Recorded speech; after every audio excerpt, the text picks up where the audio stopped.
ہمارے ساتھ موجود ہیں مشاہد حسین سید صاحب. Thank you so much for being on the program. Mushahid صاحب, اس وقت جو بار بار ایک بار پھر بات شروع ہوئی ہے, ہم آتے نگران سیٹ اپ کے اوپر بھی, لیکن آپ نے جو بات کی تھی لولی لگڑی جمہوریت, ہونا تو یہ چاہیے تھا کہ ہم اس جمہوریت کو مضبوط کرنے کی طرف جاتے, لیکن اس وقت کوئی بھی اینٹی آپ کو لگ رہی ہے کہ وہ ڈیموکریسی کو مضبوط کرنے کی کوشش کر رہی ہے, اس میں تمام لوگ شامل ہیں؟ مجھے یہ دکھ ہے کہ لگتا ہے کہ ہم ماضی کی غلطیاں پھر دہرا رہے ہیں اور ماضی سے کوئی سبق نہیں سیکھا. اور بنیادی طور پر جو سیاستدان ہے یا سیاسی قائدین ہیں, کیونکہ ہم کہتے ہیں ہم لیڈرز ہیں, قائدین میں ہیں, ہم فیصلے اپنے ملک کے بارے میں, اپنے مستقبل کے بارے میں, جمہوریت کے بارے میں نہیں کر سکتے. ہر دوسرے دن ایک کیس فائل ہو جاتا ہے سپریم کورٹ یا ہائی کورٹ میں. ہم جو چپکلش ہے اتنی سخت ہو گئی ہے کہ سارا 2022 ضائع ہوا. And as we speak April میں فرسٹ کوارٹر آف 2023 بھی ضائع ہو گیا اور کوئی rules of the game set نہیں ہو سکے. میں نے تو کہا ہے کہ اگر ہم مودی کو بات کرنے کو تیار ہیں تو why not talk to the opposition. آپس میں کیوں نہیں ہم بات ہو سکتی؟ کیونکہ اگر نہیں ہوگی اور یہ ہیڈ آن رہے گا, اور آپ کے ایکسپرٹس بھی جو کہہ رہے ہیں یہ کوئی راکٹ سائنس نہیں, پاکستان میں ہوا ہے. 1977 میں کیا ہوا, وہ کولیجن ہوئی بھٹو صاحب کے زمانے میں, اور پھر آپ کو پتا ہے میڈیشن بھی ہوئی. ایک سعودی سفیر تھے اس وقت ریاض الخطیب, انہوں نے میڈیٹ بھی کیا PNA پیپلز پارٹی کے درمیان. It was too late, martial law لگ گیا. 93 میں جب وہ تصادم ہوا تو وہ سافٹ کو ہو گیا جسے میں کہتا ہوں, اور we had to import prime minister from USA. Moeen Qureshi صاحب پریزیڈنٹ, پرائم منسٹر, چاروں گورنرز, چاروں چیف منسٹر سب فارغ کر دیے تھے, اور پھر الیکشن ہوئے. تو اگر ہم یہ کام نہیں روکیں گے, اس دلدل سے نہیں نکلنے کی کوشش کریں گے, کوئی راستہ نہیں دیں گے, جیسے میری تو کوشش یہی ہے, اور ہم جیسے اور بھی لوگ ہیں جو کہہ رہے ہیں کہ کوئی راستہ نکالا جائے, اور میں نے فارمولا بھی دیا. میں کہا 3 اصول ہیں, ان کو آپ مقدم رکھیں. ایک آئین کی پاسداری, ایک پارلیمنٹ محور بن جائے فیصلہ کرنے کا, اور اداروں سے لڑائی, چاہے کوئی فوج سے لڑ رہا ہے یا عدلیہ سے لڑ رہا ہے, اور 2 ٹریک ڈائلاگ شروع کریں سائملٹینیسلی. اسپیکر نیشنل اسمبلی راجہ پرویز اشرف صاحب جو بڑے معقول آدمی ہیں, سیاسی سیزنڈ آدمی ہیں, وہ اپنے پیشرو کو بلائیں, پیشرو جو ہے پریڈیسیسر اسد کیسر صاحب کو, اور انوائٹ کریں کہ PTI کے جو ممبرز آف نیشنل اسمبلی جنہوں نے استعفیٰ دیا تھا وہ واپس قومی اسمبلی آ جائیں. رائٹ. اور ساتھ دوسرا ٹریک شروع ہو جائے. PDM کے سیکرٹری جنرل ہیں شاید خاقان عباسی صاحب, وہ PTI کے سیکرٹری جنرل اسد عمر کے ساتھ ڈائلاگ شروع کر دیں آن دا رولز آف دا گیم, کہ الیکشن کب کرانے ہیں, کیسے کرانے ہیں, کس میکنزم کے تحت, اور تاکہ اس کے نتائج سب کو قابل قبول. یہ بات آپ نے پرائم منسٹر کو بھی کہی؟ میں تو آپ کو کہہ رہا ہوں, I'm sure یہاں کے تھرو پہنچ جائے, but you did not talk اکیلے میں یا میسج کے یہ راکٹ سائنس تو نہیں ہے نا جی, یہ کامن سینس کی بات ہے, کیونکہ یہ مین اینٹی ہے, ان کی مرضی کے بغیر نہیں ہو سکتا کچھ. ہاں مین اینٹیز تو میں کہتا ہوں کہ اس وقت مجھے پچھلے دنوں ایک امریکن جرنلسٹ آیا, please tell me senator there is lot of confusion, who is in charge, who is running the show. Very good question. میں کہ نو بڈی. کہتے what do you mean nobody? میں کہ there are 5 power centres today. کہتے کون سے ہیں؟ میں کہ اسلام آباد میں it's the chief justice, Pindi میں it's the chief of army staff, London میں میاں نواز شریف صاحب, کراچی میں آصف زرداری صاحب, اور لاہور میں عمران خان صاحب. میں کہ یہ 5 power centers they are influencing the decision making. So there is no one power center. Americans اس لیے کنفیوز ہو گئے ہیں. کس سے بات کر رہے ہیں کہ ملٹیپل پاور سینٹرز ہو گئے ہیں. In a way it's a good thing. یہ اچھی بات ہے. یہ آپ نے آئینی کور کی بات کی, تو یہ جو ٹیکنوکریٹک سیٹ اپ کی باتیں ہو رہی ہیں, یہ تو آئینی طور پہ نہیں ہو سکے گا. یہ تو نظریہ ضرورت ہوگا نا پھر, کہ اگر سیاستدان مکمل طور پر ناکام ہوئے, فیل ہو گئے, مسئلے حل کرنے نہیں, اور جیسے آپ اور ہم بیٹھے ہیں اکراس دا ٹیبل, بیٹھنے میں ناکام ہوئے, اور وہی تو میں, اور یہ ایسی جنگ ہے آپس میں کہ کوئی قوت, کوئی شخص یا گورنمنٹ یا پارٹی یا ادارہ دوسرے کو ختم نہیں کر سکتا. اگر آپ سمجھتے ہیں کہ آپ اپوزیشن کو کرش کر دیں گے, یہ 21st سینچری ہے, یو کانٹ کرش. ذوالفقار علی بھٹو کو پھانسی دی گئی, جس دن ضیاء اللہ کی ڈیتھ ہوئی اس کے بعد اس کی بیٹی الیکٹ ہو کے پرائم منسٹر بن گئی.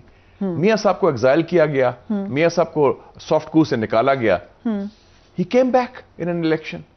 تو یہ اپوزیشن کو, عمران خان کو کرش کرنے کا ایک ہی طریقہ ہے, through the ballot box, through an election.